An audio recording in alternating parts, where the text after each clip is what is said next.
Le grand secret de René Barjavel, lu par Magali Lange. Tirer, bombarder, détruire, ils savaient ce que c'était. Ils l'avaient vu 100 fois, 1000 fois sur les écrans, mais ils avaient vu aussi les espaces sans limite, les voitures, les avions et la fusée Apollo, et les rues de New York et de Paris avec leurs troupeaux de véhicules et leurs tours dressées vers le ciel. Le ciel, le vrai ciel, sans plafond, les voitures qui fonçaient vers l'horizon, les avions qui décollaient, le Concorde comme un oiseau, les B-52 avec leurs bombes, pan, pan, pan, pan, vam, boum, le volant dans les mains, le pied sur l'accélérateur, vam, foncer dans la vitrine, quitter le sol, monter vers la lune, les étoiles, lâcher les bombes, du bruit, de l'espace, de la place, de l'air, en dehors des murs, en dehors, en dehors. « Nous n'avons jamais essayé de franchir la 2e ligne de bouée !» cria Han. « Ils n'oseront pas tirer.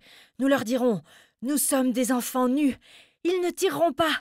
Il faut partir, partir tout de suite !» Les garçons et les filles crièrent « Oui, oui, oui !» et ils se mirent à courir vers toutes les portes du jardin. Dans les écrans des rues qui descendaient vers le petit lac intérieur, ils virent s'agiter l'image du docteur Galdos qui s'adressait à eux avec véhémence, le visage horrifié. Mais ils n'y prêtèrent aucune attention et n'entendirent pas ce qu'il disait. Il les conjurait de ne pas tenter de partir. Ils allaient être tués, tués, tués, tués. Il répétait sans cesse le mot, et quelques-uns l'entendirent à travers leurs cris de joie, mais ils ne croyaient plus à rien qu'à leur joie, au départ, au voyage. Ils allaient enfin entrer dans le monde fabuleux. Ils allaient partir, tout de suite. Jeanne était agenouillée au chevet du lit de Bahamba.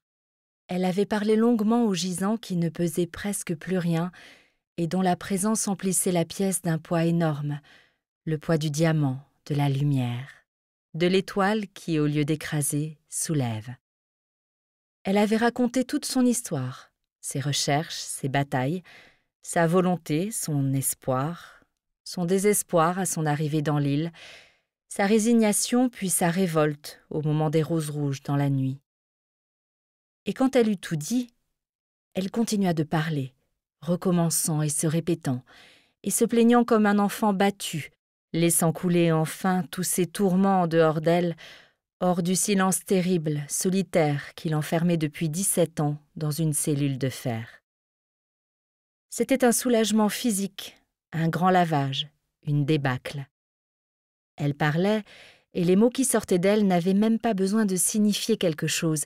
Ils étaient du poison qui se vidait, un monde de parasites rongeurs qu'elle jetait dehors.